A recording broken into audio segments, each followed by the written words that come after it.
When people talk about the history of economics, the story usually begins in Europe. Adam Smith, Karl Marx, maybe Aristotle if someone digs deep enough. But long before capitalism had a name, long before stock exchanges, central banks, or modern currencies existed, one of the sharpest critiques of money ever written came from a medieval Muslim scholar. His name was Abu Hamid al-Ghazali. And nearly 1,000 years ago, he warned that civilizations don't collapse because they run out of wealth. They collapse because money loses its conscience. Judging by the world we live in today, he may have been describing us. Welcome to The Financial Historian, where money, power, and history collide, and where the past explains far more about the present than we're comfortable admitting. To understand Al-Ghazali, you have to step into a world that defies modern stereotypes. It is the late 11th century. Europe is still fractured, largely rural, economically weak, centuries away from the Renaissance. But across North Africa, the Middle East, and Central Asia, the Islamic world is thriving.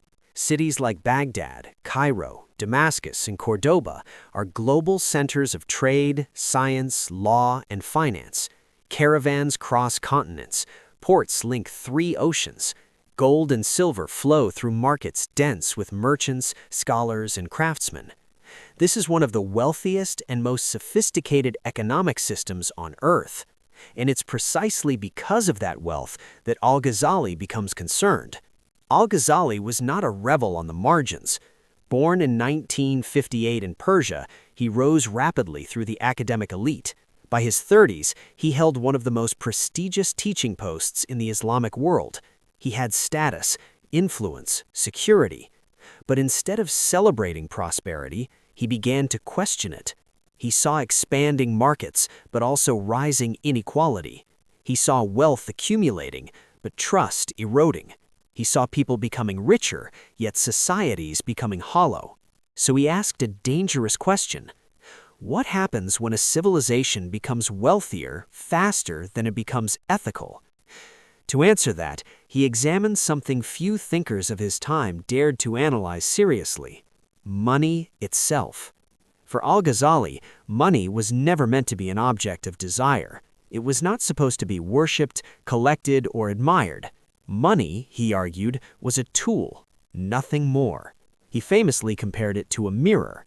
A mirror has no value by itself. Its purpose is to reflect something else. Money works the same way. Its importance doesn't come from gold or silver, but what it enables: exchange, cooperation, specialization, and trust. Once money stops serving that purpose, it becomes dangerous. This idea that money has no intrinsic value is often presented as a modern insight, but Al-Ghazali articulated it nearly a millennium ago. And from this foundation, he delivered one of his most radical claims: money that doesn't move is money that harms society. To Al-Ghazali, hoarding wealth was not merely selfish, it was economically destructive. Wealth locked away in vaults, chests, or private reserves doesn't create jobs. It doesn't finance trade. It doesn't support families or stabilize markets. It suffocates circulation. He described hoarded wealth as blood frozen in the veins of society. Not because resources are scarce, but because access is blocked. Prices rise, markets distort, tensions grow. Sound familiar? But Al-Ghazali's critique went deeper than inequality. He was especially hostile to speculation. Merchants who manipulated shortages, traders who profited from crisis, actors who gained without contributing. To him, this wasn't intelligence, it was corruption. Profit divorced from service was illegitimate. He warned that speculation poisons markets because it destroys trust, and trust is the invisible foundation of every economy. Once people believe prices are rigged, information is hidden, or systems are unfair, they withdraw. Trade slows, cooperation fractures, stability collapses.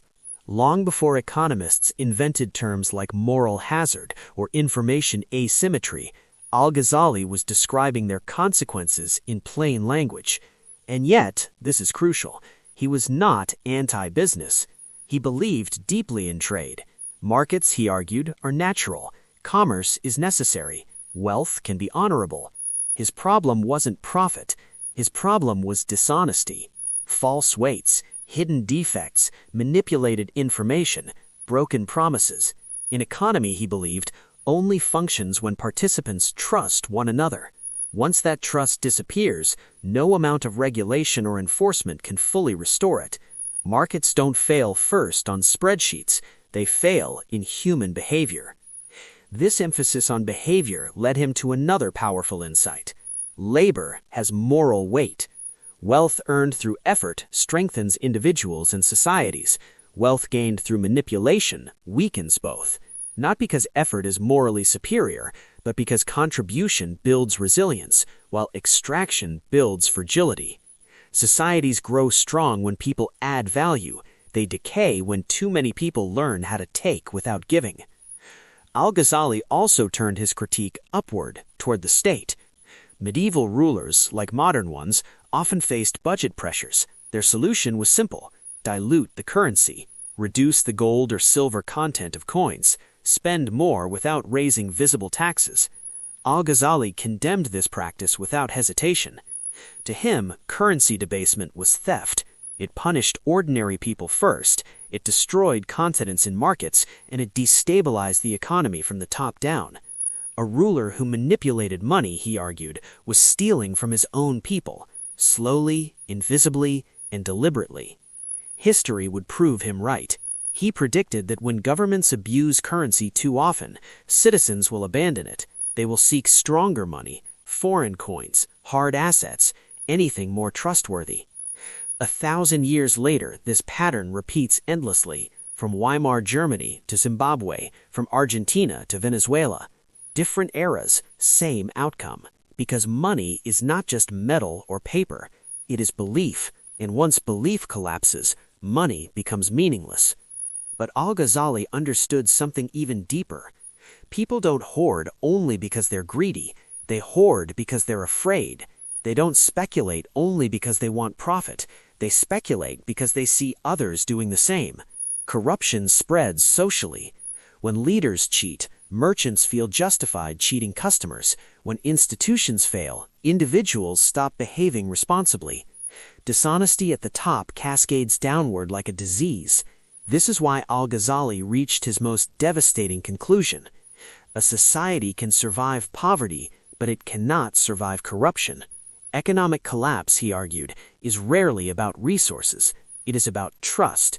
When trust disappears, contracts fail, currencies weaken, institutions hollow out. Even the wealthiest nation becomes fragile. This is why his ideas feel uncomfortably modern. Today, we live in a world of extraordinary wealth and extraordinary anxiety. Money moves faster than meaning. Speculation often outpaces contribution. Debt piles up while trust erodes. Institutions struggle for legitimacy. Markets reward risk-taking disconnected from real value, and inequality reaches levels that destabilize entire societies. Everywhere you look, Al-Ghazali's warnings echo. What makes his work remarkable isn't its religious tone, it's its realism. He wasn't preaching morality for its own sake. He was describing how systems actually function. Money, he understood, is not mechanical. It is social, psychological, ethical. When the moral framework breaks, the financial system follows. That is his enduring lesson. History doesn't repeat exactly, but it rhymes with brutal consistency. And Al-Ghazali reminds us that no amount of wealth can save a society that forgets why money exists in the first place. If this changed how you see the world, subscribe, because history doesn't warn loudly, it whispers, and those who ignore it always pay the price.